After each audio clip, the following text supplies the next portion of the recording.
On Christmas Eve, a lonely millionaire weeps silently on a snow-covered bench, consumed by guilt over losing his mother. Everything changes when a little boy comes up to him and, with a simple gesture, offers to let him borrow his mom for a hug and some hot chocolate. From this unlikely encounter, a new chance for love and belonging begins to blossom. If this story has you hooked, don't forget to subscribe to our channel and let us know what city you're watching from. Let's get right into it. I promise you, this is going to be the best story you've ever heard. The rain fell hard on the streets of New York City on that gray June afternoon. The heavy sky seemed to mirror the sadness, overwhelming Megan as she held tight to her daughter, Alice's small, cold hand. At 32, Megan carried a weight on her shoulders that felt bigger than she was. Her thin coat was no longer any match for the biting chill, and her soaked shoes made a sad sound with every step on the wet asphalt. Alice was only 6, but her large brown eyes revealed an understanding of the world no child should have. The pink dress she wore, though faded and with a few clumsy patches, had a small blue embroidery on the chest, a delicate little flower that Megan had stitched with so much care months ago, back when she still had hope that things might get better. 3 months ago, Megan had lost her job at the garment factory where she worked. The company shut its doors overnight, leaving hundreds of employees without paychecks and without prospects. Since then, she had knocked on every possible door, sent out resumes, gone on interviews, but nothing. The big city that once seemed full of opportunities was now showing its cruelest face. The rent money had run out long ago, and they were evicted from their small apartment in Queens. The last few days had been a series of nights in crowded shelters when they could get a spot, or in makeshift places when they couldn't. That afternoon, after another rejection at a job interview, Megan was walking aimlessly through the Upper East Side, a neighborhood that felt like it belonged to another planet. The glittering windows of designer stores, the imported cars driving by, the elegant people walking in and out of expensive restaurants. It all seemed to mock her situation. The rain intensified and Alice started to shiver. Megan looked around desperately, searching for any place they could take shelter, even for just a few minutes. That's when her eyes landed on an upscale cafe with outdoor tables protected by a wide awning. Most of the tables were empty because of the weather, but at one of them, a man sat alone. Megan hesitated. She knew she wasn't welcome in that kind of place. Her soaked and shabby clothes, her tired appearance, everything about her screamed that she didn't belong in that world. But Alice let out a tiny sneeze, and that was enough to overcome any fear. Megan was a mother before anything else, and her daughter's health came first. She approached the table slowly, holding Alice by the hand. The man was imposing even while sitting. He must have been around 55, maybe 60. Perfectly combed grey hair, a custom-tailored suit in a dark grey shade, and an expression that conveyed authority and distance. Megan then noticed the wheelchair, a clearly sophisticated model, with chrome details and technology she had never seen before. It looked more like a luxury extension of himself than a necessity. With a trembling voice, Megan spoke. "Please, sir, I'm sorry to bother you. I know I shouldn't be here, but my daughter is so cold and the rain won't stop. Could we possibly just stand under the awning for a few minutes, just until the rain lets up a bit? We won't be in the way, I promise." The man lifted his eyes from the tablet he was holding. His gaze was cold, calculating. He sized her up in seconds, then looked at Alice. He didn't say a word. He simply made a discreet gesture with his right hand, and immediately a woman of about 40, dressed in an impeccable navy blue blazer, approached. It was Brenda, his personal assistant. "Brenda, handle this," the man said, in a deep, indifferent voice, like someone asking for the trash to be taken out. Brenda looked at Megan with a mixture of pity and contempt. "Ma'am, this is a customer area. You need to leave. If you want, there's a public shelter about 3 blocks from here." Megan felt the humiliation burn in her chest. She knew that look all too well. She had seen so many just like it, but she couldn't give up. Not when Alice was there, shivering, her lips starting to turn purple from the cold. "Please," Megan insisted, looking directly at the man. "It's just until the rain slows down. My daughter is freezing." The man sighed with impatience. He took his wallet from the inner pocket of his suit jacket and pulled out a few $100 bills. He held the money out toward Megan without looking at her. "Here, buy the child a coat and go away." Megan felt indignation rise like a wave. She took a step back, lifting her head. "I don't want your money," she said firmly. "I'm not asking for a handout. I'm asking for a little humanity, just a few minutes of shelter. That's what I'm asking for. Compassion." For the first time, the man seemed to truly look at her. There was something in Megan's gaze, a wounded but unbroken dignity, that made him hesitate for a fraction of a second. But it was only an instant. He put the money back and returned his attention to the tablet. It was at that moment that Alice, who had been quiet beside her mother until then, noticed something on the table. There was a birthday cake, clearly from a high-end bakery, with layers of white frosting and delicate little blue details. But what caught the little girl's eye was a small flower made of sugar on top of the cake, a little blue flower, identical to the embroidery on her dress. Alice's eyes lit up. She let go of her mother's hand, and with the innocence only children possess, approached the table. "Look, Mommy," she said in her thin, enchanted voice, pointing at the cake. "It's just like my flower." Megan was horrified. "Alice, no, come here," she called softly, trying to pull her daughter back. But the girl was already beside the table, staring at the cake in wonder. The man who was about to tell Brenda to get rid of them for good stopped, his eyes fixed on the little blue flower on Alice's dress, then on the cake, then back at the dress. Something in his expression changed. The color drained from his face for a moment. Brenda stepped forward.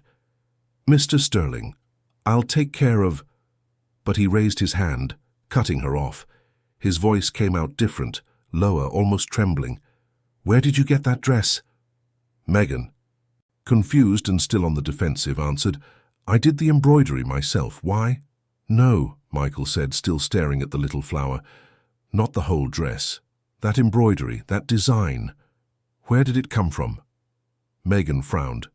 "I told you I did it. I copied it from an old photo I had from when I was little. It was a design my grandmother said my mother liked." Something exploded in Michael's chest. That design. That simple little flower with 5 rounded petals and a small center. He knew that design. He knew it very well. It was his sister Teresa's signature. She used to draw it on everything. On letters, in notebooks, on little notes. Always that little blue flower. Teresa.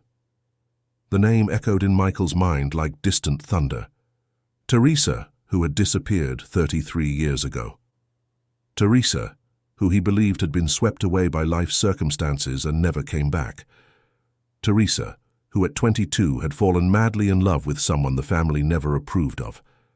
Teresa, who one day was simply gone. Alice, oblivious to the building tension, kept looking at the cake. "Is it your birthday?"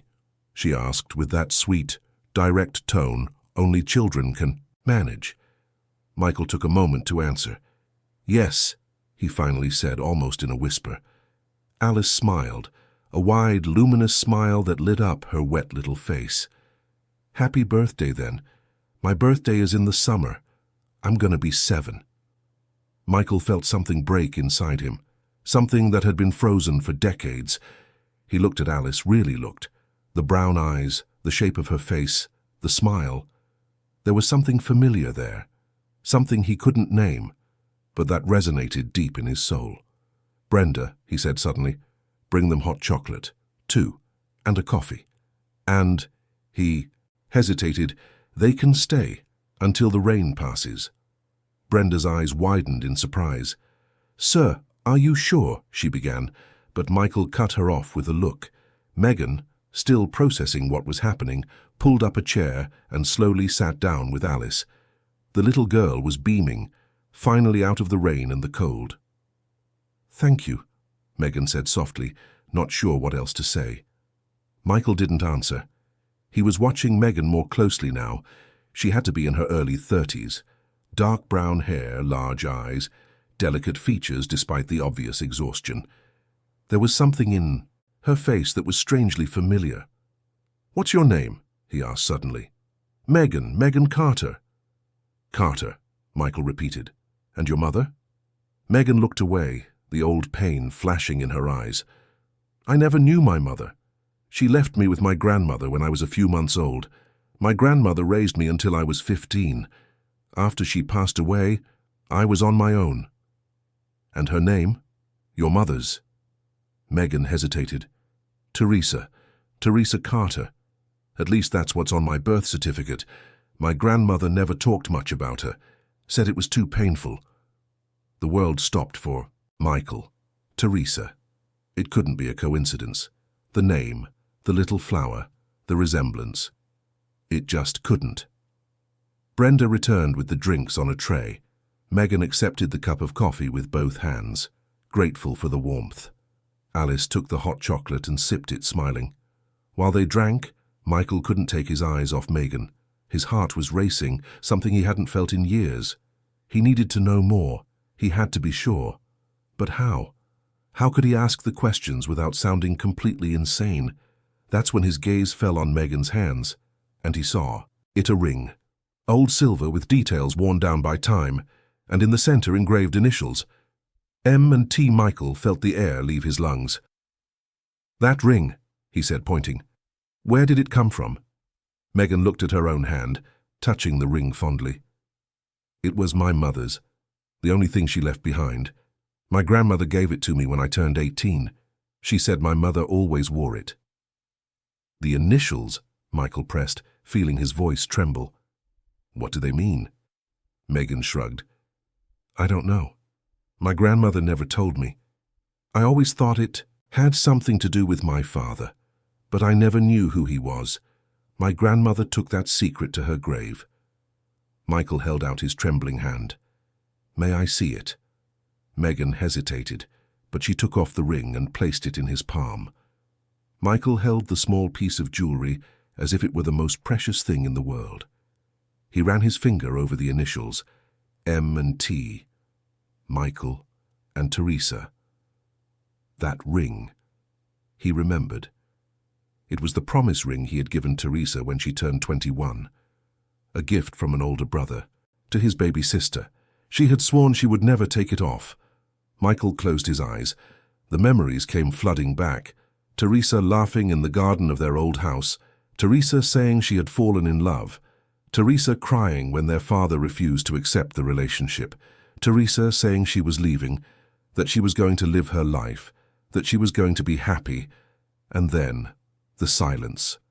Returned letters, phone numbers that no longer worked. And finally, the resignation that she had chosen another life. But what if? What if she hadn't just left? What if something had happened?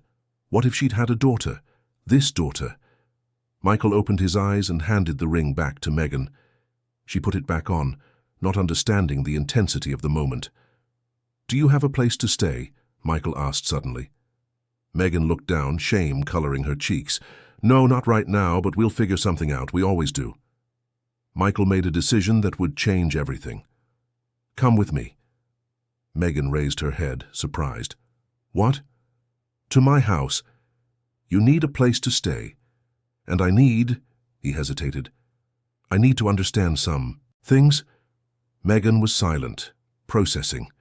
Part of her wanted to accept immediately, a roof over their heads, safety for Alice. But another part was suspicious. Nothing in this world was free. She had learned that the hard way. Why would you do that? She asked, wary. Michael took a deep breath. Because, and his voice came out thick with an emotion he was trying to contain, because I think you might be my niece. The silence that followed was deafening. Megan's jaw dropped. Brenda, who was standing nearby, dropped the pen she was holding. Alice kept drinking her chocolate, oblivious to the earthquake those words had caused. How? Megan finally managed to say. That doesn't make any sense, Michael explained, choosing his words carefully. I had a sister, Teresa. She disappeared over 30 years ago. The last time I saw her, she was 22. She wore that ring, and she drew that little flower on everything. Megan felt tears burn her eyes. My mother. You knew my mother. I was her brother. If you're Teresa's daughter, then you're my niece. And this little girl, he looked at Alice, is my great niece. Megan couldn't process it. It was too much, all. Some of it was impossible. She had spent her entire life without family, without roots, without belonging to anyone. And now this man was saying she had an uncle, that she had blood relatives, that she wasn't alone. But it could be a lie. It could be a coincidence. It could be a scam, though she couldn't imagine what kind of scam it would be. Her gut was screaming that there was truth here, but her rational mind urged caution. "I need to be sure," Michael said, as if reading her thoughts. "I'll arrange for a DNA test if it's confirmed. If you and Alice will have everything you need, but I have to know the truth." Megan nodded slowly. "Okay, I need to know too." Michael took out his phone and made a call. Brenda, still in shock, watched everything in disbelief. In a few minutes, a black luxury car pulled up in front of the cafe. The driver got out and opened the doors. "Let's go," Michael said, already maneuvering his wheelchair toward the adapted vehicle. Megan picked Alice up and followed. The little girl, sleepy after the hot chocolate, rested her head on her mother's shoulder. Brenda followed behind, her heels clicking rhythmically on the wet sidewalk.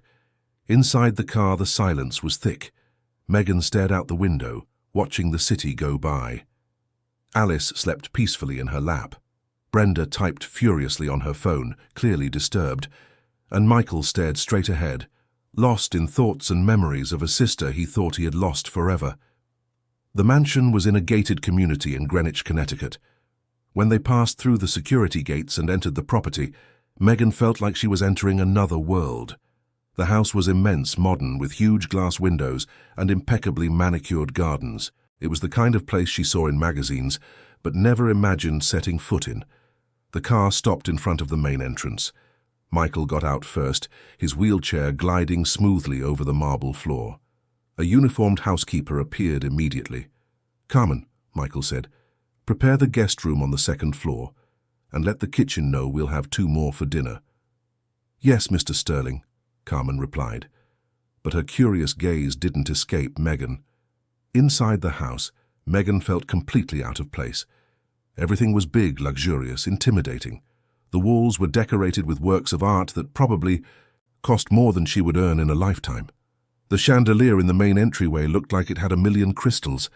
Alice woke up and looked around with wide eyes. "Mommy," she whispered, "it's a castle." Megan couldn't help a sad smile. "Something like that, sweetie." Brenda guided them to the second floor to the guest room. The room was bigger than the entire apartment they used to live in. It had a king-size bed, a private bathroom, and a balcony overlooking the garden. "You can rest here," Brenda said in a professional tone, but with a look that made her disapproval clear. "Dinner will be served at 8. Someone will come get you." "Thank you," Megan said. Brenda left, closing the door with more force than necessary. Megan sat on the bed with Alice. The little girl was exploring the room, opening closets, touching the soft curtains. Megan, for her part, felt torn between the relief of having a safe, warm place for her daughter and the fear of what all this meant. What if it was true? What if she really was this man's niece? What if finally, after a lifetime, she had found a piece of the family she never knew she had? But what if it wasn't? What if it was all a cruel misunderstanding? What if the DNA test came back negative? They would be back on the street, only this time, after having had a taste of what could have been. Megan lay down on the bed and pulled Alice close. The little girl snuggled in, happy and warm. "Mommy," she murmured sleepily, "that man is nice. He has a very pretty cake." Megan kissed her daughter's forehead. "Yes, my love, he really does."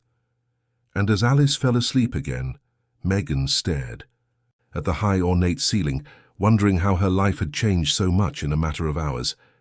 From the cold rain and desperation to this luxurious room, from abandonment to the possibility of belonging. Downstairs in his office, Michael held an old photograph. In it, 2 young people smiled at the camera. He in his early 20s, strong and full of dreams, and she, Teresa, at 18, beautiful and vibrant, wearing the ring he had given her, with that smile that could light up any room. He ran his finger over the faded image. "Teresa," he whispered, "where did you go? What happened to you?" and for the first time in decades, Michael Sterling cried. Megan woke with a start in the middle of the night, disoriented. For a moment, she didn't know where she was. The mattress was too soft. The sheets had a scent of lavender she didn't recognize. Then the memory came back like a wave. The cafe. Michael. The impossible possibility of having found an uncle she never knew existed. She looked to her side and saw Alice sleeping soundly, her peaceful little face illuminated by the soft moonlight streaming through the window. Megan got up carefully so as not to wake her daughter and walked to the balcony. The view was breathtaking. The garden, lit by strategic lights, the pool shimmering like a blue jewel in the darkness, and beyond, the distant twinkling lights of the city. She wrapped her arms around herself, feeling the early morning chill. She had taken a hot shower before dinner, the first hot water in weeks, and was now wearing a plush robe she found in the bathroom. It felt unreal. Everything felt unreal. Dinner had been strange and tense. Michael ate in silence, watching her with that penetrating gaze that made her uncomfortable. Alice, on the other hand, was enchanted by everything. The delicious food, the beautiful plates, the enormous table. She had chatted excitedly about everything and nothing, and Megan noticed how Michael's face would soften whenever the little girl spoke. Brenda, however, was another story. The assistant had joined them for dinner at Michael's request, and throughout the meal she shot suspicious and hostile glances at Megan. It was obvious she didn't approve of the situation. Megan didn't blame her. In fact, from anyone's point of view, it all seemed far too suspicious. A homeless woman shows up out of nowhere with a convenient story and is suddenly living in the mansion of one of New York's wealthiest men. Megan leaned against the balcony railing and sighed. Tomorrow they would do the DNA test. A technician was coming in the morning to collect the samples, and then it would just be a matter of waiting. 5 days, Michael had said. In 5 days, they would know the truth. But what if the truth wasn't what she hoped for? What if the test came back negative? She would be kicked out, obviously, and she'd be back. At square one, only this time with a heart broken by a hope she'd had and lost. She went back inside and lay down next to Alice, pulling the little girl close. She needed to sleep. Tomorrow would be a long day. The next morning, Megan was awakened by a soft knock on the door. Carmen, the housekeeper, entered carrying a breakfast tray. "Good morning, Miss Megan," she said with a kind smile. "Mr. Sterling sent breakfast up for you and the little one." Megan sat up in bed, still sleepy. Alice stirred beside her, stretching. "Thank you, Carmen, but you don't have to call me Miss Megan." Carmen smiled. "Mr. Sterling's orders, you're a special guest." After Carmen left, Megan and Alice had breakfast together on the balcony. There were fresh pastries, cut fruit, fresh squeezed juice, yogurt, muffins. Alice ate with gusto, but Megan could barely swallow. She was too nervous. At 10 o'clock, the technician arrived. He was a middle-aged man, professional and discreet. He efficiently collected samples from Megan and Michael, stored everything in sterile containers, and assured them the results would be ready in 5 business days. After he left, the house fell silent. Michael locked, himself in his office. Alice went to play in the garden under Carmen's watchful eye, and Megan, not knowing what to do with herself, decided to explore the house. The mansion was enormous. It had 3 floors, countless rooms, a library, a home theater, a gym. Megan walked through the hallways like a ghost, lightly touching the walls, looking at the paintings, feeling more and more out of place. She decided to stay in the library. It was a cozy room, with floor-to-ceiling dark wood shelves, comfortable armchairs, and an unlit fireplace. Megan scanned the shelves, admiring the impressive collection of books. Then something caught her eye. On a lower shelf, separate from the others, were photo albums. Megan hesitated. She knew she was invading Michael's privacy, but her curiosity was stronger. She took one of the albums and sat down in an armchair. The first photos showed a happy family, an elegant couple with 2 children. The boy, clearly Michael, must have been about 10, and the girl, a few years younger, smiled at the camera with bright eyes. Teresa. Megan turned the pages slowly, studying each photo. Teresa growing up, Teresa at birthdays, at Christmas, on beach vacations. A teenage Teresa, beautiful and full of life. And always in every photo Michael was by her side. They seemed very close. Then the photos changed. Teresa was older, maybe 20, but there was something different in her face, a sadness in her eyes, a smile that didn't quite reach them. Megan recognized that expression. It was the same one she saw in the mirror when she was going through hard times. The last photos of Teresa were different. She was alone, without her family. In some, she was in simple places, modest houses, streets that were clearly not from the same wealthy neighborhood where the family lived. And in one of them, Megan saw something that made her heart stop. Teresa was pregnant. The photo showed Teresa from the side, one hand on her rounded belly, a small but genuine smile on her lips. Megan brought the photo closer to her face. The belly. Teresa was pregnant, and from the size of it, she must have been about 7 or 8 months along. Could that be her? Could that child be Megan? With trembling hands, Megan looked for more photos. But there were none after that one. It was as if Teresa's story had ended right there. Megan closed the album and hugged it to her chest. Tears began to roll down her face. Her mother. She was looking at her mother, a woman she had never known, who had left her, who had disappeared. But in that photo, pregnant and smiling, Teresa looked happy. She looked like she was waiting for her. "What happened?" Megan whispered to the empty room. "Why did you leave me?" That's when she heard a voice behind her. "Find something interesting?" Megan turned quickly, wiping her tears. Brenda was standing in the library. Doorway, arms crossed, her expression hard. I'm sorry, I shouldn't have been snooping," Megan stammered, getting up and putting the album back on the shelf. Brenda entered the room, her heels clicking on the hardwood floor. "You know, Megan, I'm going to be blunt with you. I don't believe this whole story. I think it's a little too convenient.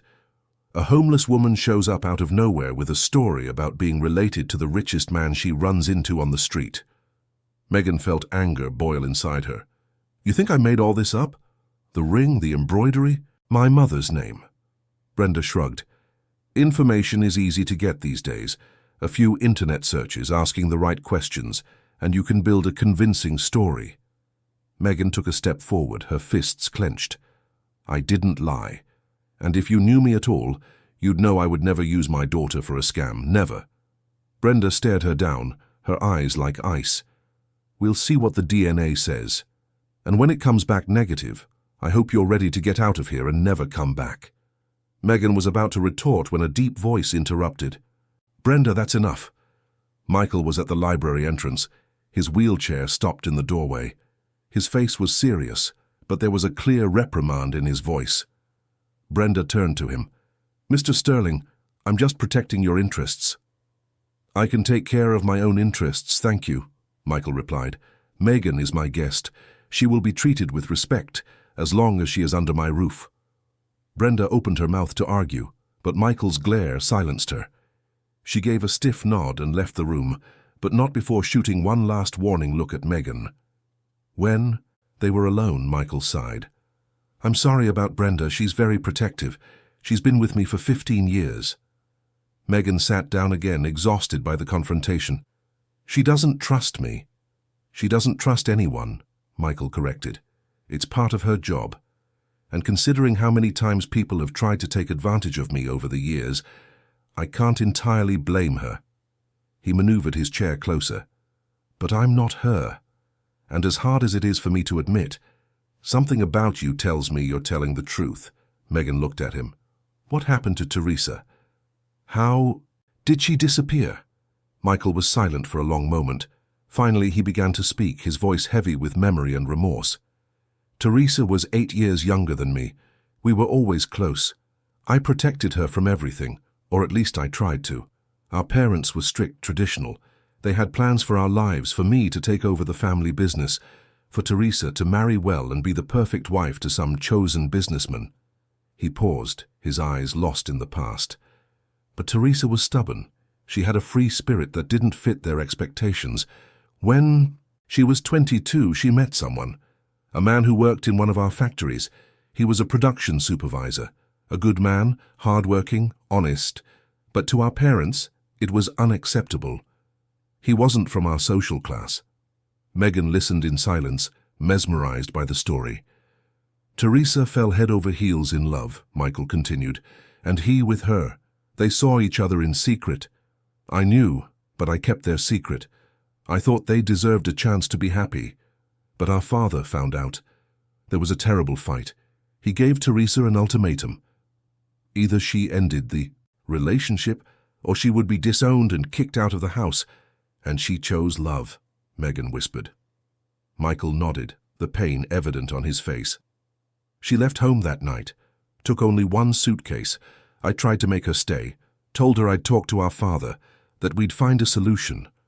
But she was determined, said she was going to live her life, her way. And she left. And you never saw her again? I tried, Michael said, his voice choked. I went after her. I found out she was living with that man in a simple house, in Queens. But when I got there weeks later, the house was empty. The neighbors said they had moved, left no forwarding address. I tried to get in touch for months, years, but it was like she had vanished from the face of the earth. Megan felt the tears return. And the man? What happened to him? Michael shook his head. I don't know. After they disappeared, I never heard from him again. I looked for him too, but it was no use. Megan touched the ring on her finger. What if he's my father? It's possible, Michael admitted. If Teresa was pregnant when she disappeared, it would make sense. She would have had you. And maybe for some reason she left you with her mother, the grandmother you mentioned. But why? Megan couldn't understand. Why would a mother leave her baby? Michael had no answers, only silence and speculation. In the days that followed, a strange routine settled over the mansion. Megan and Alice had the guest room. Alice loved exploring the garden and playing in the pool under supervision. Megan, for her part, spent hours in the library researching, reading, trying to find any clue about Teresa's past. It was on a rainy afternoon, 3 days after the DNA test, that Megan made a discovery. She was leafing through old documents and found a folder with employee records from decades ago. And there he was, Robert Carter, production supervisor, hired in 1990, terminated in 1992. Megan held the paper with trembling hands. Robert Carter. Carter. The same last name she carried, the same last name her grandmother used. That had to be her father. She looked for more information, but there wasn't much. Just the employment record, the termination date, and an old address. But it was something. It was a connection. She took the document to Michael. He studied the paper in silence, then looked at Megan. Robert. I remember him vaguely, always serious, focused on his work. Teresa spoke of him with such affection. Megan sat down. Michael, if Robert was my father and Teresa was my mother, what happened to them? Why did they leave me with my grandmother? Where did they go? Michael shook his head. I don't know, Megan, but we're going to find out. I promise you, we'll find out. That night, Megan couldn't sleep. She got up and walked through the silent house. She was coming down the stairs when she heard a sound from Michael's office, a soft, melancholy melody, a music box. She approached the half-open door and peeked inside. Michael was there, alone, holding a small, ornate wooden box. The melody coming from it was sweet and sad at the same time, and then Megan recognized it. That song. She knew that song. Her grandmother used to hum the same melody when Megan was little. She said it was her mother's favorite song, a lullaby that Teresa used to sing.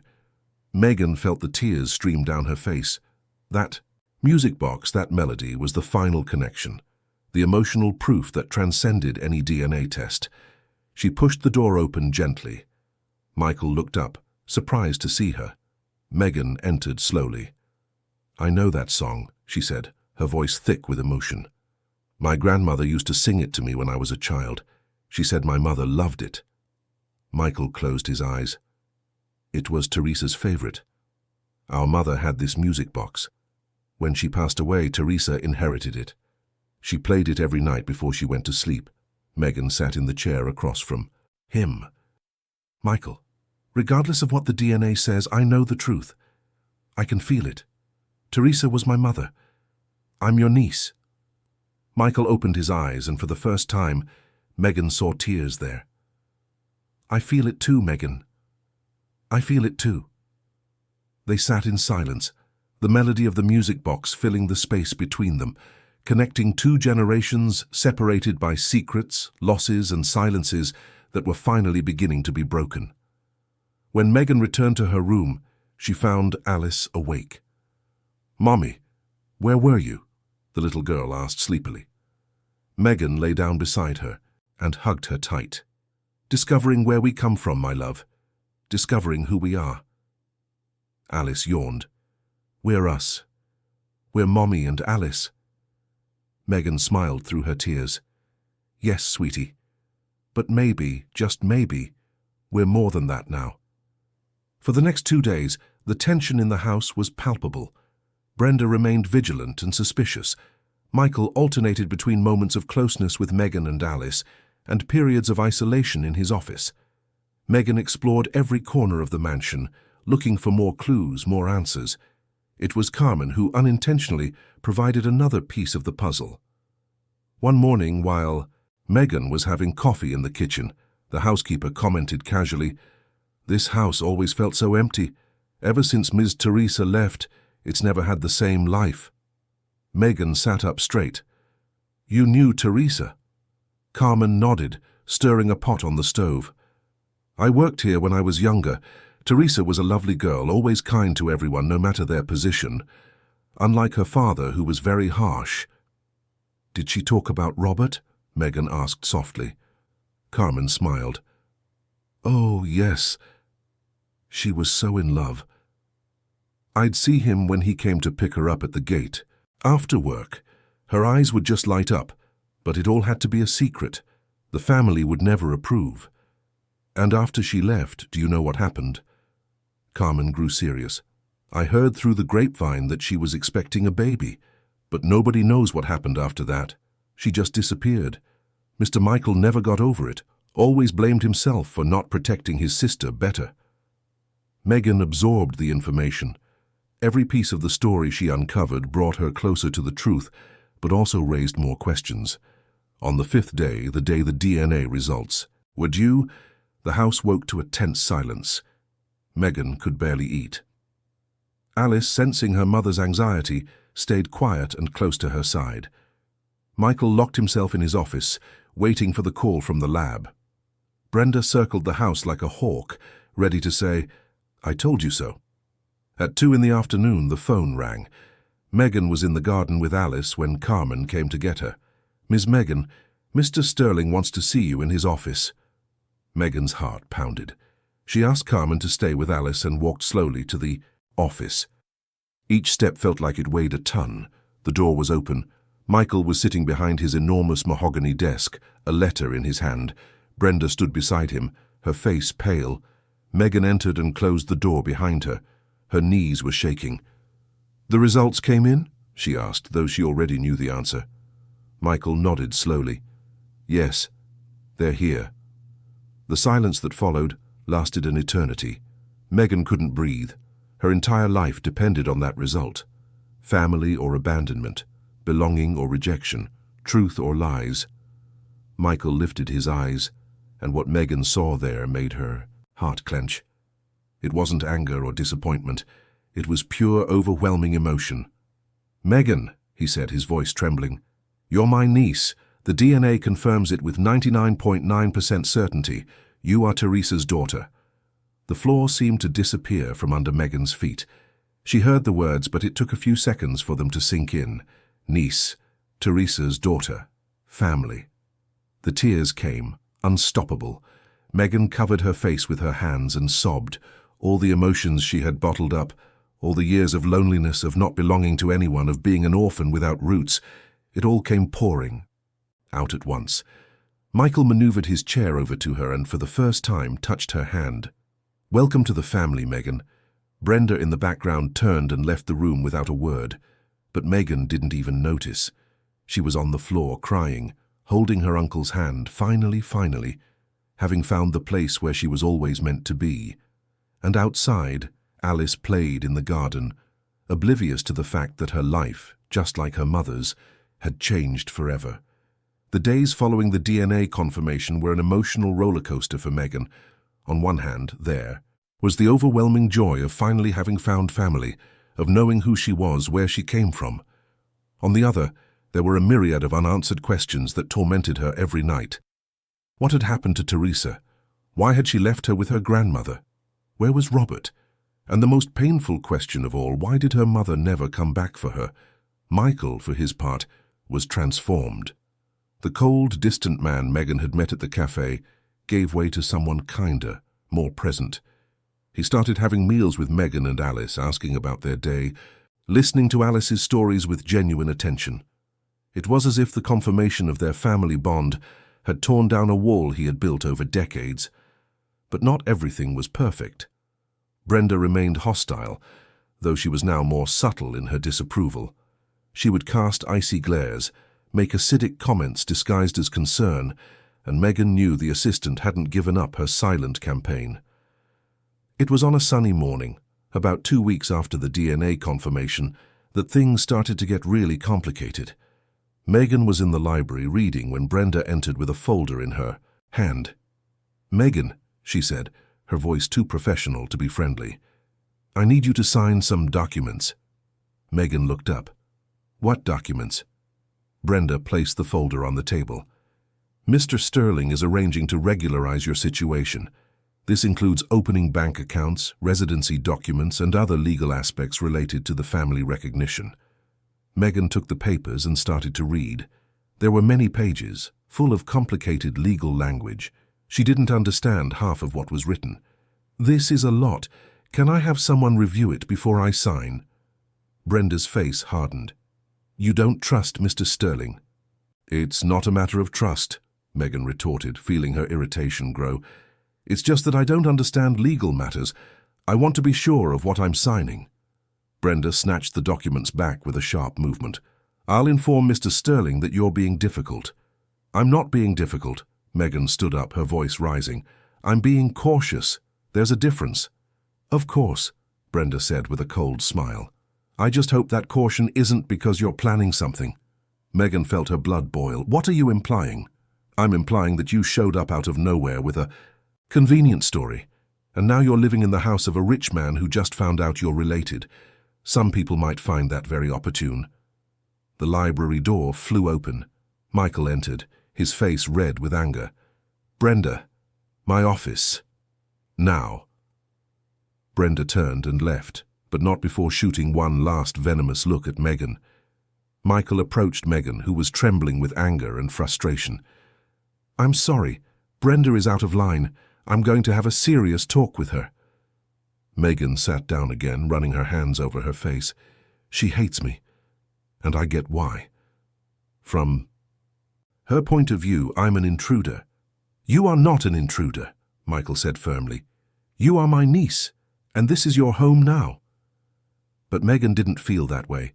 She still felt like a visitor, like someone who didn't belong in this world of luxury and wealth. That night Megan couldn't sleep.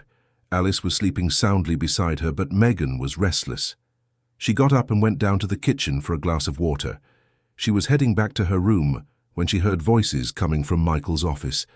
The door was ajar and Megan couldn't resist. She approached silently. "Brenda," Michael was saying, his voice tired, "you are crossing every line. Megan is my niece. The DNA proved it. You need to accept that." "Mr. Sterling," Brenda replied, "I'm just trying to protect you. This woman might have intentions you don't see." "What intentions?" Michael exploded. "She hasn't asked for anything. She hasn't made any demands. She only agreed to stay here because I insisted. If anyone is being inappropriate, it's you." There was a silence. Then Brenda spoke, her voice low but charged with emotion. "I've worked for you for 15 years. I took care of you after the accident. I've been by your side through every difficult moment. And now this woman shows up and suddenly I'm the villain." Megan felt a pang of guilt. She understood then. Brenda wasn't just being protective. There was something more there. Jealousy, perhaps, or fear of losing her position, her importance in Michael's life. "Brenda," Michael said in a softer voice, You are important to me. You always will be. But Megan is family, and you can't replace family." There was a long silence. Then Megan heard footsteps approaching the door. She quickly ran back to her room before she could be seen. The next day, the tension in the house was even thicker. Brenda avoided Megan completely. Michael was in a foul mood, and Alice, sensing the heavy atmosphere, stayed quiet and close to her mother. It was Carmen who brought a ray of light to that gloomy day. "Megan," she said while serving lunch, "I have something that might interest you." Megan looked up. "What is it?" Carmen went to the counter and returned with an old box. "I found this in the attic. It's some of Miss Teresa's old things. I thought you might like to see them." Megan took the box with trembling hands. Inside was a collection of personal items: letters, photos, a diary, a scarf, some old CDs. Megan felt tears burn her eyes. They were pieces of her mother's life, fragments of a person she had never known, but could now begin to understand. "Thank you, Carmen," she said, her voice thick with emotion. "Thank you so much." That afternoon, Megan locked herself in her room with the box. Alice was at the pool with Carmen, so Megan had privacy. She opened the diary first. The yellowed pages revealed Teresa's delicate handwriting. Megan read entry after entry, diving into her mother's mind. Teresa wrote about her dreams, her fears, her love for Robert. She wrote about the pressure from her family, about not fitting their expectations, about wanting more from life than just marrying well and being a trophy wife. And then Megan found the entry that changed everything. It was dated March 1992. "I'm pregnant. I found out yesterday. Robert doesn't know yet. I'm terrified and so happy at the same time. A baby. Our baby. But what are we going to do? We have no money. We can barely pay the rent. And my family will never accept it. Dad said he disowned me. Michael tries to help me in secret, but I can't depend on him forever. I have to be strong. For me. For Robert. And now, for this child I'm carrying." Megan wiped her tears and kept reading. The following entries documented Teresa's pregnancy, her morning sickness, her financial worries, her hope that everything would work out. And then came the entry that broke Megan's heart. "Robert is sick. Very sick. The doctors said it's serious. He's in the hospital. We don't have money. For the treatment. I tried to ask my family for help, but Dad refused. He said I made my choice and now I have to live with the consequences. I'm desperate. I'm 7 months pregnant, and the man I love is dying." Megan stopped reading. Her father had been sick, gravely ill. She continued, her hands shaking. "Robert passed away today. I can't write the words. I can't believe he's gone. It's just me and the baby now. We're alone. I don't know what to do. I have no one. Only Robert's mother, who is kind but so old and frail. She offered to take care of the baby after it's born because I'll need to work. But how will I get a job when I'm pregnant?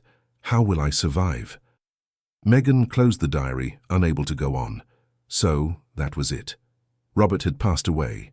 Teresa was left alone, pregnant, with no money, no support. And her grandmother, Robert's mother, had offered to help. Megan understood then. Teresa hadn't abandoned her because she wanted to. She was alone, desperate, fighting to survive. And probably, at some point, she had to make the impossible decision to leave her daughter in her grandmother's care while she tried to build a life. But where was Teresa now? The diary didn't answer that. The entries stopped shortly after Megan's birth. After that, only blank pages. Megan went downstairs with the diary in her hands. She found Michael in his office. She walked in without knocking and placed the open diary in front of him. "Read," she said simply. Michael read the entry about Robert. His expression changed from confusion to shock, and finally to deep sadness. "Oh, Teresa," he whispered. "I didn't know. If I had known—" Megan sat down. "My father passed away shortly before I was born. Teresa was alone. That's why she left me with my grandmother. It wasn't abandonment, it was desperation." Michael closed the diary. "I failed her. I could have helped. I should have insisted more. I should have gone after her." "You tried," Megan said. "She wrote about it. You tried to help her, but she was too proud to accept."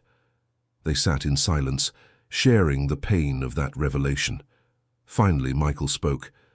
"We have to find her. We need to know what happened to Teresa after that." "How?" Megan asked. "It's been over 30 years. Michael picked up the phone. "We'll hire investigators, the best. We'll turn over every record, every clue. We're going to find my sister." In the following weeks, the house transformed into an investigation hub. Michael hired a team of private investigators specializing in finding missing persons. They began to track Teresa's every move after 1992. Megan, for her part, dedicated herself to piecing things together.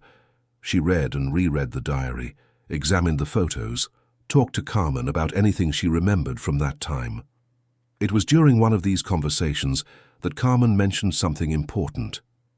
"I remember Miss Teresa had a very close friend. Julianne, I think her name was. They were inseparable when they were young. Maybe she knows something."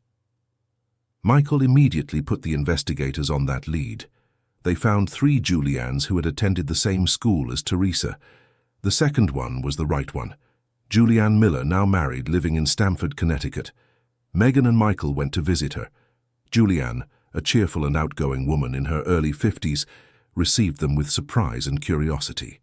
When Michael explained who they were and what they were looking for, Julianne's face paled. "Teresa," she whispered. "You're looking for Teresa? Do you know where she is?" Megan asked, her heart racing. Julianne motioned for them to sit. Her expression was one of deep sadness. "I was in touch with Teresa for a few years after she left home. She was going through some very hard times. Robert had passed away. She had a baby girl. She was working 3 different jobs just to survive." Megan felt a lump in her throat. "That baby was me." Julianne looked at Megan with kindness. "Yes, Teresa spoke of you with so much love. But she was so tired. So emotionally broken. She said she wasn't the mother you deserved, that you were better off with your grandmother." Megan began to cry silently. Michael placed a hand on her shoulder. Julianne continued. "In the last few times we spoke, Teresa talked about moving upstate, starting a new life. She said that when she was better, when she was on her feet, she would come back for you. But then she just stopped responding. I tried to look for her, but it was like she had vanished." "Do you know where she went?" Michael asked. Julianne thought for a moment. "She mentioned a town, somewhere in the Catskills, I think. Said she'd gotten a job at a lodge there, but that was over 30 years ago. I don't know if she's still there." Michael and Megan left Julianne's house with a new lead. On the way back, they spoke little. Both were processing the information. The investigators went straight to the Catskills. For days, they scoured records, talked to locals, visited all the old lodges in the area, and finally they found something. Teresa had worked at a lodge called Mountain's Rest for almost 10 years. The owner, now an 80-year-old woman, remembered her well.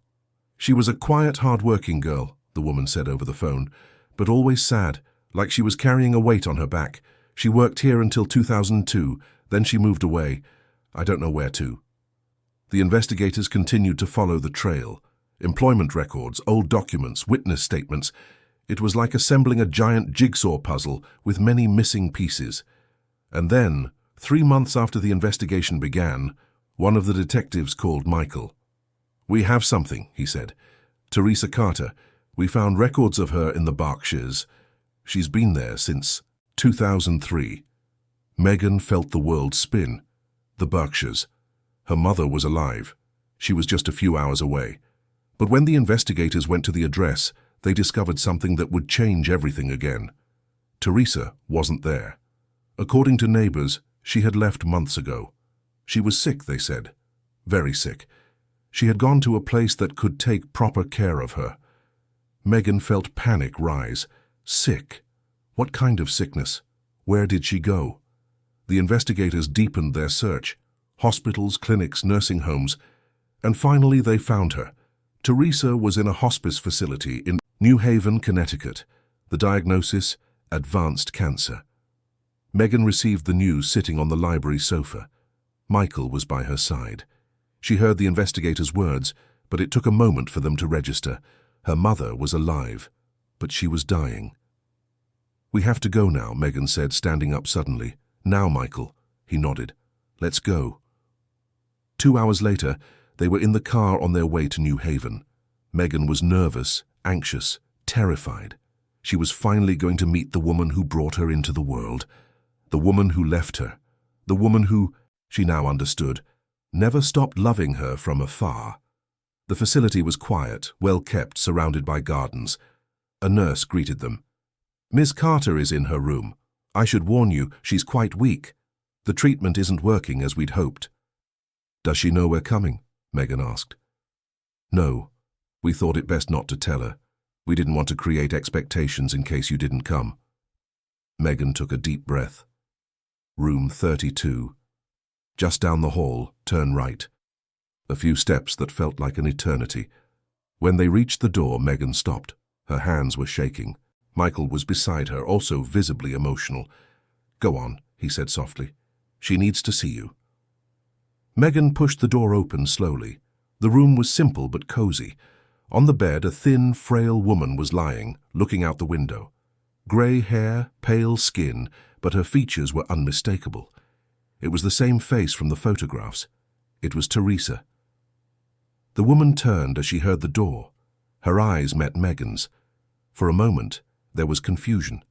Then, recognition. Then, absolute disbelief. Teresa tried to speak, but only a whisper came out. "Megan?" Megan walked slowly to the bed, tears already streaming down her face. "Mom," she said, her voice breaking, and Teresa, her eyes full of tears, held out a trembling hand. "My girl. My daughter. You're here." Megan took Teresa's hand and held it as if it were the most precious thing in the world. "I am, Mom. I'm here." Behind her, Michael entered the room. Teresa looked at him and let out a sob. "Michael. Oh my God. Michael." "Teresa," he said, approaching. "My little sister." And there, in that simple room in a care facility, a family was reunited after more than 3 decades apart. United by pain, by loss, but finally together. Megan stayed by Teresa's bedside for hours, holding that frail, cold hand. Words came and went, punctuated by tears, by silences, heavy with emotion. Teresa told her story in a weak voice, pausing often to rest, to catch her breath. And Megan listened, absorbing every word, as if it were the last. Teresa spoke of the love she felt for Robert, a love so intense it made her leave everything behind. She spoke of the happiness she felt when she discovered she was pregnant, and the despair when Robert fell ill. She described his last days, how she held his hand as he passed, promising she would take care of the baby to come, that she would keep the memory of their love alive. "Megan," Teresa said, her voice a hoarse whisper, "when you were born, I held you in my arms and thought you were the most perfect thing in the world. But I was completely lost. No money, no support, no idea what tomorrow would bring. Your grandmother, Robert's mother, was a saint. She offered to take care of you while I worked. I accepted, thinking it would be temporary." Teresa paused, closing her eyes. Tears streamed down her face, marked by suffering. But the days turned into weeks, the weeks into months. I worked morning, noon, and night. 3 different jobs. I could barely support myself, let alone a baby. And your grandmother loved you so much. You were safe with her, fed, happy. And I was a stranger who showed up every now and then, too exhausted to be a real mother. Michael, who had been silent until then, moved closer. "Teresa, why didn't you come to me? I would have helped, you know." "That." Teresa opened her eyes and looked at her brother. "Pride, Michael. Pure, stupid pride. Our father had disowned me. He'd said I was dead to the family. How could I come crawling back, asking for help? I thought I had to prove I could make it on my own, that I'd made the right choice." "But you didn't have to prove anything," Michael said, his voice breaking. "You were my sister. You still are." Teresa smiled faintly. "I know that now. But back then, I was young, proud, hurt. And the more time passed, the harder it was to Go back. I became a coward, Michael. I let my mother-in-law raise my daughter while I ran away to places where no one knew me, where no one judged me. Megan squeezed Teresa's hand. You weren't a coward, Mum. You were surviving the only way you knew how. Teresa turned to Megan, studying her face. You look so much like him, like Robert. The same eyes, the same smile.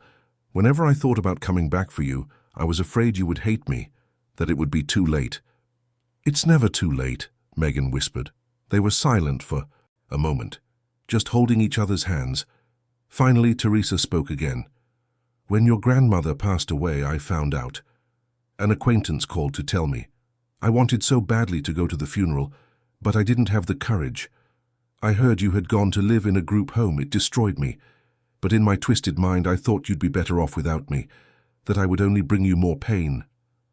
You were wrong, Megan said, the tears falling. I needed you. I always needed you. Teresa began to cry harder, her thin shoulders shaking. I know, and I regret it every single day. When I found out I was sick 2 years ago, the first thing I thought of was you. I tried to find you, but I'd lost your trail. You had moved, changed your name when you got married. I couldn't find you. Megan took a deep breath. I got married young. The marriage didn't work out. I went back to using the name Carter. And then Alice was born, and all I wanted was to be a better mother than... She paused. Than I thought you had been. Teresa closed, her eyes again. You are a wonderful mother, I can see that. And Alice, my granddaughter, can I meet her? Megan wiped her tears. Of course, she's with Carmen at the mansion. I'll bring her tomorrow. Teresa smiled, a weak but genuine smile. I have a granddaughter. I can't believe I have a granddaughter. In the following days, Megan and Michael spent every free moment at the facility with Teresa. Alice was brought to meet her grandmother, and the connection between them was instant. Alice, with her natural sweetness, didn't carry the emotional burdens of the adults. She simply loved. Teresa sat by her side, told her stories, and drew pictures to decorate the room. Teresa, despite her physical weakness, seemed to come alive a little. Her eyes gained a sparkle they hadn't had before. She laughed at Alice's stories, grew emotional with every drawing, every smile from the little girl. Michael brought old photos, family albums. He and Teresa spent hours reminiscing about their childhood, the happy moments before everything fell apart. They cried together, laughed together, and slowly began to heal the wounds of decades of separation. It was during one of those afternoons that Brenda showed up. At the facility, Megan was alone with Teresa when the assistant entered the room. She looked uncomfortable, nervous. Brenda, Megan said, surprised, what are you doing here? Brenda looked at Teresa, then at Megan. I came to apologize. Megan was stunned. Brenda continued, her voice low. I was wrong. About everything. About you. About your intentions. Mr. Sterling made me see how unfair I was being, and, she paused, selfish. Teresa, who had been quiet, spoke in her weak voice. You're the Brenda who takes care of my brother? Yes, Miss Carter, Brenda replied. I've worked for him for many years. Teresa smiled. Then you're important to him, and anyone important to Michael is welcome in our family. Brenda felt tears burn her eyes. Thank you. I was afraid of losing my place, of not being needed anymore. Megan stood up, and to the surprise of both, hugged Brenda. You will always be needed. Michael loves you like family, and we can too, if you'll let us. Brenda hugged Megan back, and for the first time since they met, there was a true truce between them. In the following weeks, Teresa began to decline. The doctors were clear there was nothing more they could do. It was a matter of time. Michael, using his resources, brought in the best specialists, but they all confirmed the same thing. Teresa was in the terminal stage. Megan faced this reality the best way she could. She spent every available moment with Teresa. They talked about everything. Teresa told stories about Robert, about how they met, about the dreams they had together. Megan talked about Alice, about the hardships she had faced, about how she got to where she was. And slowly hurt and resentment were replaced by understanding and love. Megan understood that Teresa had done the best she could in the impossible circumstances she was in, and Teresa saw that Megan had become a strong, brave woman, an incredible mother, despite all the adversity. It was on a quiet September night that Megan got the call she had been dreading. Teresa had taken a turn for the worse. The nurse suggested she come immediately. Megan, Michael, and Alice arrived at the facility shortly after midnight. Teresa was conscious, but clearly very weak. She smiled when she saw them enter. "My whole family is here," she whispered. "What a gift." Megan sat by, the bed holding Teresa's hand. Alice carefully climbed onto the bed and snuggled up next to her grandmother. Michael stood on the other side, also holding his sister's hand. Teresa looked at each of them. "Megan, my strong, brave daughter, forgive me for not being the mother you deserved." "You're the mother I have," Megan said, tears falling, "and I forgive you. I forgive you and I love you." Teresa turned to Michael. "My protective brother, thank you for taking care of my girl. Thank you for bringing us back together." Michael couldn't speak. He just nodded, tears streaming down his face. Finally, Teresa looked at Alice. "And you, my beautiful granddaughter, keep being that light, keep spreading joy wherever you go." Alice, not fully understanding what was happening, hugged Teresa. "I love you, Grandma." Teresa closed her eyes, a smile on her lips. "I love you too, my angel. I love all of you." They remained like that, united, a family finally complete, as Teresa fell asleep for the last time. It was peaceful, without pain. She simply stopped breathing, surrounded by the love she had spent her whole life thinking she didn't deserve. The following days were difficult. The funeral was simple but emotional. Besides Megan, Michael, and Alice, Brenda, Carmen, Julianne, and a few other acquaintances Teresa had made over the years were present. Megan read a eulogy she had written, speaking of forgiveness, of second chances, of a love that transcends time and distance. In the weeks after the funeral, life at the mansion gradually returned to a new normal. Megan and Alice were definitively settled. Michael provided everything necessary for Megan to restart her life with dignity. He opened a generous bank account for her, offered to pay for college if she wanted, and ensured Alice would attend the best schools. But Megan, ever proud, didn't just want to receive. She wanted to contribute, to be a part of things. That's when Michael had an idea. The Sterling family had a charitable foundation that had been somewhat neglected. Michael proposed that Megan take over its management, turning it into something meaningful. Megan accepted. She had life experience that no college could teach. She knew what it was like to be in need, what it was like to have nowhere to go. And now, with resources at her disposal, she could make a difference in the lives of people who were where she had once been. The Teresa Carter Foundation, as it was renamed, became a benchmark for helping women and children in vulnerable situations. Megan worked tirelessly, and Michael supported every initiative. Brenda, who had become a true ally, helped with the administrative side. Alice flourished. She started at a good school, made friends, took ballet and swimming lessons, but she never forgot where she came from. Megan made sure her daughter always remembered the hardships they had faced, so she would cultivate empathy and gratitude. It was 6 months after Teresa's passing that something unexpected happened. Megan was in her office at the foundation when she received a call. It was one of the investigators Michael had hired. "Megan, I have some information I think you'll want to know. It's about your father, Robert." Megan sat up straight. "What about him?" "We found records of a sister of his, a woman named Claire Carter. She's still alive, lives down on the Jersey Shore. I thought you might like to know." Megan could hardly believe it. She had an aunt, a blood aunt from her father's side of the family. She immediately arranged a meeting with Claire. The woman who opened the door of the simple house was about 60. She looked at Megan and turned pale. "You look just like Robert," she whispered. Megan smiled. "I'm Megan. I'm his daughter." Claire began to cry. "I knew he'd had a daughter, but I could never find you. After he passed, Teresa disappeared and took you with her. I looked for years." Megan entered the house and they talked for hours. Claire brought out photos of Robert, told stories about him. She showed her that he was a good, hard-working, dreamy man, that he loved Teresa with a frightening intensity, that he was incredibly excited about the baby's arrival. "He would have been a wonderful father," Claire said, wiping her tears. "He died too young before he had the chance to meet you." Megan cried in the arms of the aunt she had just met. She cried for the father she never had, for the stories she never heard directly from him, for the love that was cut short by tragedy. But she also smiled, because now she had more family. She had Michael, she had Claire, she had roots that finally went beyond just her and Alice. 1 year after that rainy day at the cafe that changed everything, Megan organized a special dinner at the mansion.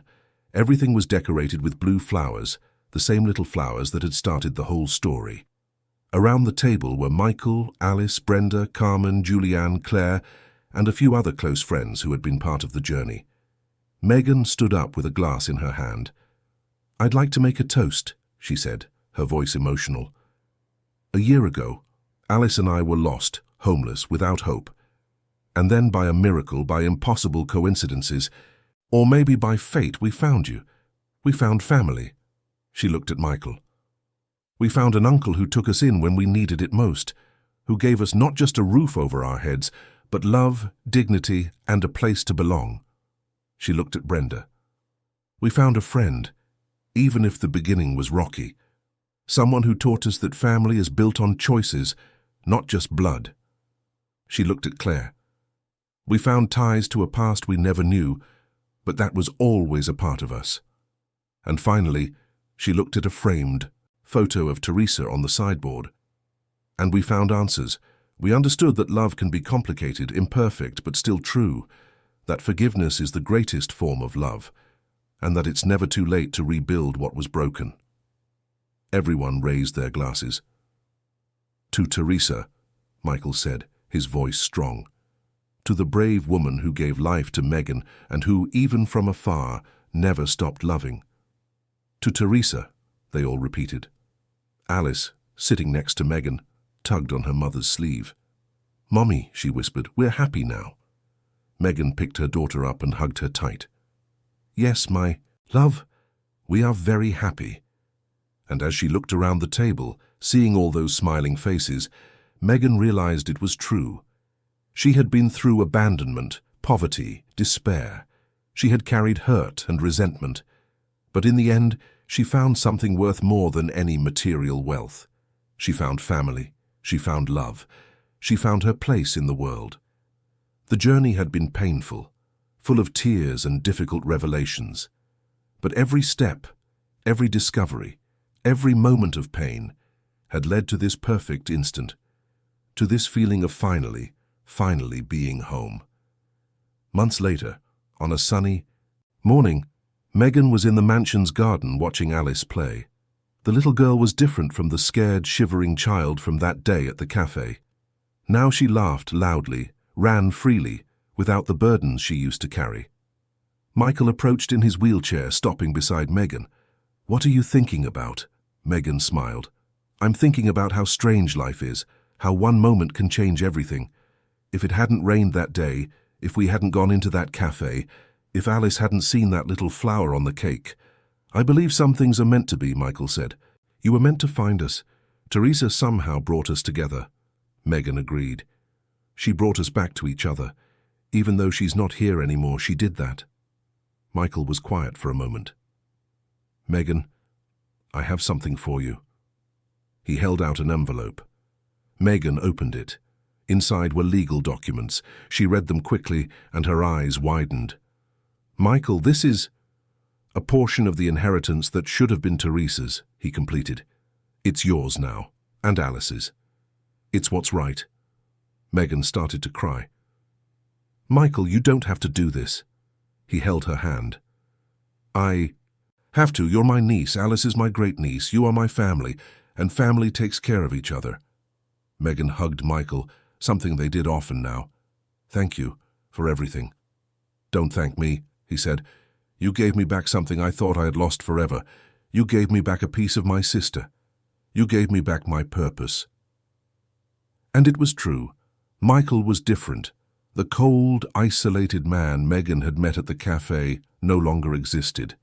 Now he smiled easily, was involved in Alice's life, was engaged in the Foundation's projects.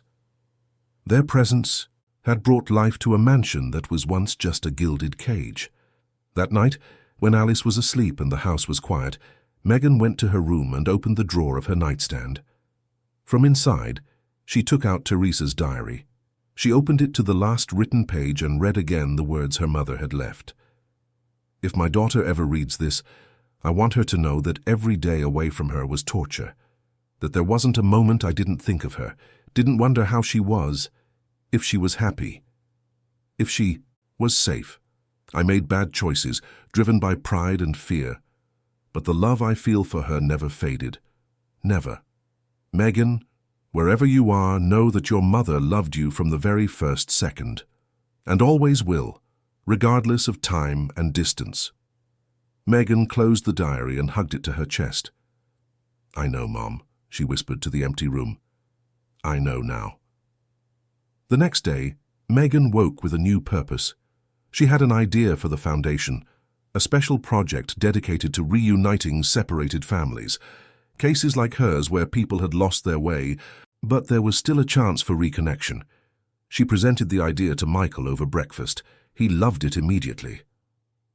"We'll call it the Blue Flower Project," he suggested, smiling, "in honor of what brought us back." Megan smiled. "Perfect. Absolutely perfect." And so it was. The Blue Flower Project became a successful initiative, helping dozens of families find each other again. Each story was unique, but they all had the same heart: love, loss, and the hope of a new beginning. Alice grew up hearing these stories. She grew up understanding the value of family, of empathy, of second chances. And always, when she looked at the little pink dress with the embroidered blue flower that her mother kept as a relic, she remembered where they had come from and how lucky they were to be where they were. Years passed. Alice entered her teens. Megan became a respected figure in the non-profit sector, known for her tireless work. Michael, despite his advanced age, remained active and present, and the mansion, once cold and empty, was always full of life, laughter, and love. On one of Michael's birthdays several years later, Megan prepared a surprise. She gathered the whole family, including Claire and her children, Julianne and her family, Brenda, and even Carmen, who had retired, but still visited often. And in the center of the table was a cake, a beautiful cake, with layers of white frosting, and on top, carefully crafted from blue sugar, was a small flower. The same little flower that had changed everything. Michael, upon seeing the cake, couldn't hold back his tears. "It's perfect," he said, "absolutely perfect." Megan hugged her uncle. "Just like our story. Painful, complicated, but in the end perfect in its own way."